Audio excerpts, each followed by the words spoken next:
Hello, welcome back to my channel. আশা করি তোমরা সকলে খুব ভালো আছো। আমি সকাল সকাল রেডি হয়ে গেছিলাম রেজিস্ট্রি করাতে।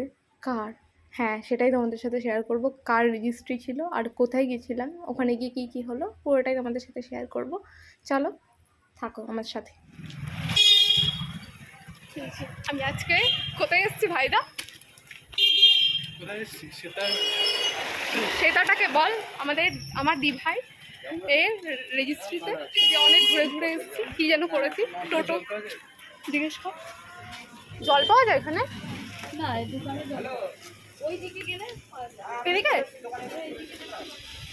তো আমি 5খানা টোটোকে জিজ্ঞেস করেছি আর রাস্তার লোককে ধরে ধরে ভুল রাস্তায় গেছিলাম। তারপরে ফাইনালি এদেরকে খুঁজে পেয়েছি। এই যে এটা হচ্ছে হনুমান। চলো এখন বৌদি বৌদি, এই যে এটা আমার জিজু জিজু। ভাইরা বিয়ে দিলি ফার্স্ট কিরকম এক্সপিরিয়েন্স বল? ওখানে দাঁড়া, আমরা জল নিয়ে যাচ্ছে। আর এটা হচ্ছে কৃষ্ণনগর রাজবাড়ি। এই পাড়ার কাকুগুলো হয় না, কাকিমা, পাড়ার কুচিটা কাকিমা, ওরকম করে দেখছি, এরকম করে লোকের বিয়ে ওর কি জানি ও শিখছে। দেখুন দেখুন, তোর ভাইদার বিয়েতে তোদেরকে গিয়ে তো সব করতে হবে। সব তো আমরাই করবো। দেখুন পাড়ার লোককে কি বলবো। তারপরে আমরা ওখানে একটু মন্দিরে গেছিলাম। ওখানে পুজো দিয়ে আসার পরে আবার দিভাইয়ের বাড়ি গেছিলাম। ওখানে খাওয়া দাওয়া করে আমি ডিউটি গেছিলাম। মোস্ট অ্যাওয়েটেড রাইড আজকে আমার দিভাইকে দিয়ে নিয়েছি। প্রথম এক্সপিরিয়েন্স সাক্ষী, মানে পুরো শুরুটা আমরা দেখছি, পুরো দেখবো। আমার দিভাইকে আপনারা আশীর্বাদ করবেন।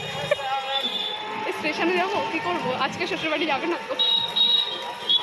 কোইন্সিডেন্টলি ম্যাচিং করেছি। কি মনে মিস করবি দিভাই? কি মিস করবো? আমাকে মিস করবো কেন? আমি তো এখানেই সারাদিন থাকা। ভাইটাকে নিয়ে আয়।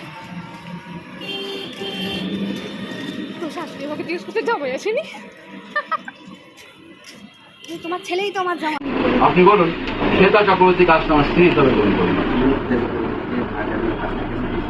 শ্বেতা চক্রবর্তী, আপনি বলুন, সেনাশ্রী সরকার শুনেন আপনারা? এই যে পায়ে হাত দেবে নাকি? দেখুন রাগ করে বোধহয় কোথায় চলে গেল। দেখ কোথায় যাচ্ছে, যা চলে গেল। অ্যাওয়ার্ড পেয়ে গেছে।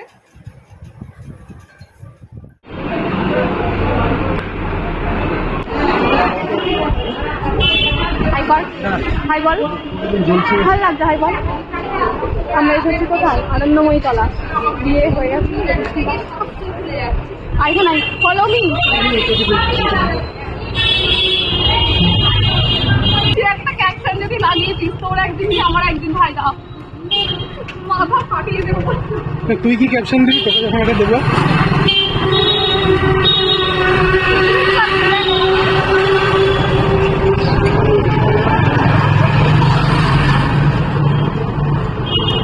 এই যে এত জ্যাম ছিল, আমি বাধ্য হয়ে বাস ছেড়ে দিলাম। এখন হেঁটে হেঁটে যাচ্ছি ব্রিজ দিয়ে নেমে।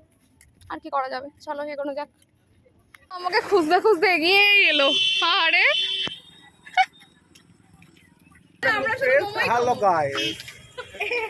আমরা শুধু মোমোই খাবো। তারপরে যেহেতু আমার বর্ধমানের ছেলের জন্মদিন ছিল, ওখানে আমার রাত্রে যাওয়ার ছিল, তাই জন্য আমি 10টায় ফিরে আবার আমরা মোমো খেতে গেছিলাম ওখানে। এটা তোমাদের সাথে পরের পার্টে শেয়ার করবো, নইলে অনেক বড় হয়ে যাবে। চলো, কিরকম লেগেছে জানি। আজকের মতো টাটা।